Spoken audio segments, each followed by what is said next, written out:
लगातार गोलियां चल रही है। उत्तर प्रदेश में गोलियों के द्वारा न्याय किया जा रहा है। ये गुंडागर्दी नहीं बर्दाश्त की जाती। इसी तौर पर समर्थन नहीं करता मैं हिंसा के खिलाफ, लेकिन हिंसा के आधार पर अगर हमारे लोग गलत हत्या की जाएगी तो ये स्वीकार नहीं किया जाता। लेकिन मैं मानता हूं कि ये कोई साजिश है जिसका शिकार जो है हमारे गरीब लोग हुए, और आज उनके आवाज उठाने वाला कोई नहीं, लेकिन चंद्रशेखर घर नहीं बैठेगा। मैं आपको संभल में हुए सांप्रदायिक तनाव के बाद आजाद समाज पार्टी के अध्यक्ष व नगीना लोकसभा क्षेत्र से सांसद चंद्रशेखर आजाद को हापुड़ पुलिस ने संभल जाने से रोक दिया। पुलिस ने हापुड़ में टोल प्लाजा पर रोक कर लिया गया। सांसद चंद्रशेखर रावण के संभल जाने की सूचना पर पुलिस अलर्ट पर थी। चंद्रशेखर को रोकने के लिए दिल्ली लखनऊ नेशनल हाईवे 9 के छिजारसी टोल प्लाजा पर भारी पुलिस बल तैनात किया था। सांसद चंद्रशेखर आजाद को रास्ते में रोककर डिटेन करके एक स्कूल में ले जाया गया, जहां उच्च अधिकारियों से बात हुई है, जिसमें उनके आदेश के बाद अलग से टीमें बनाकर परिवार के पास भेजी गई है व हर मांग पूरी करने का आश्वासन दिया गया है।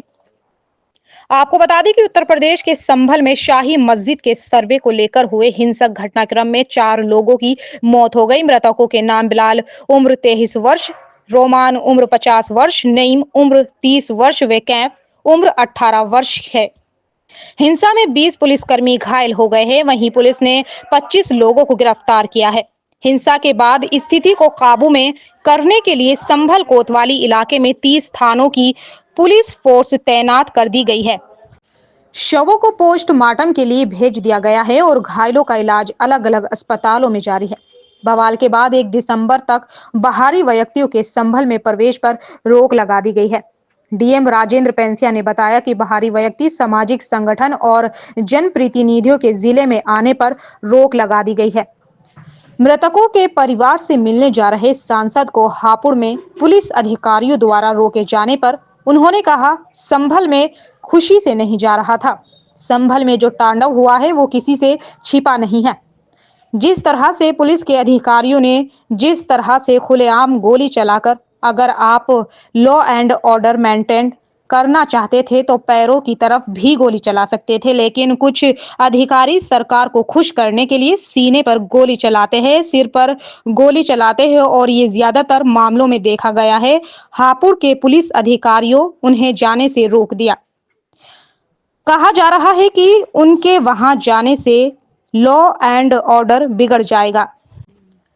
वह भी नहीं चाहते कि लॉ एंड ऑर्डर डिस्टर्ब हो, लेकिन एक तकलीफ है कि जिन परिवारों ने अपने बच्चे खो दिए, जो माएं आंखों में आंसू लेकर मेरा इंतजार कर रही है, ऐसे में अगर उनके जैसा आदमी जो सड़कों पर लड़ता है वो उनके साथ ना खड़ा हो तो शायद वह अपने आप को माफ ना कर पाए।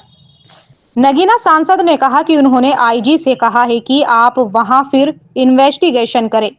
पहली बार जिन लोगों के गोली लगी है उनके मुकदमे दर्ज होने चाहिए। उन्होंने विश्वास दिलाया कि परिवार जो भी कहेगा उनकी बात सुनी जाएगी, रिकॉर्ड की जाएगी और उसी के आधार पर मुकदमे दर्ज होंगे। दूसरा, निर्दोष लोगों पर कार्रवाई ना हो। तीसरा, उन्होंने कहा कि इसकी मजिस्ट्रेट जांच के आदेश दिए गए हैं, लेकिन उन्होंने कहा कि इस घटना की सीबीसी जांच होनी चाहिए। बिजनौर एक्सप्रेस के साथ ब्यूरो चीफ आफ्ताब आलम।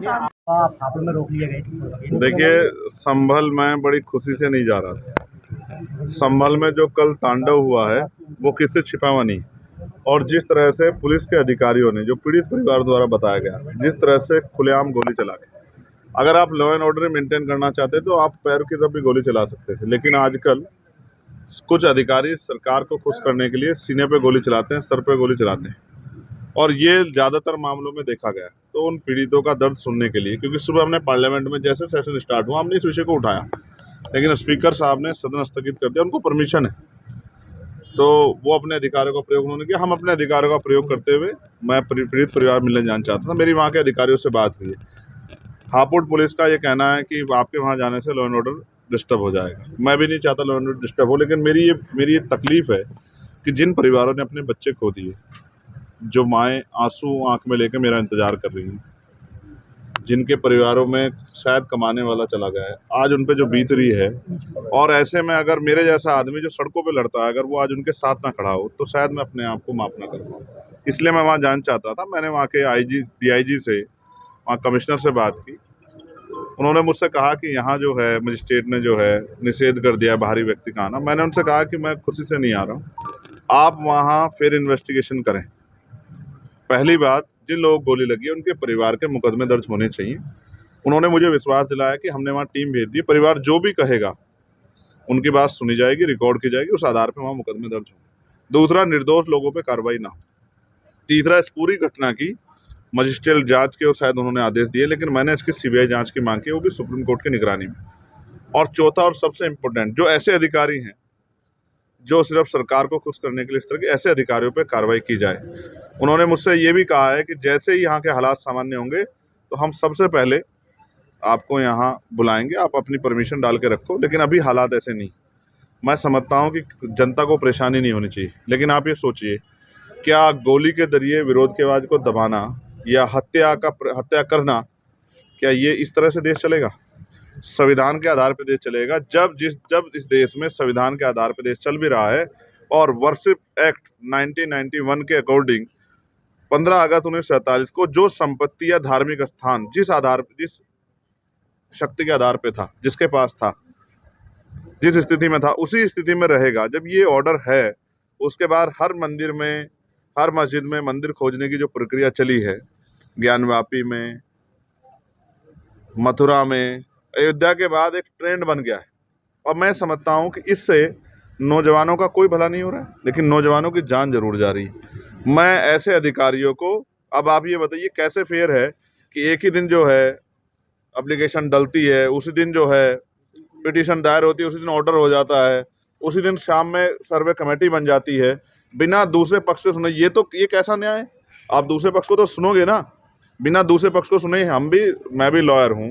बिजनौर की सभी ताज़ा खबरों से जुड़े रहने के लिए हमारे YouTube चैनल को बेल आइकन पर क्लिक कर सब्सक्राइब करें।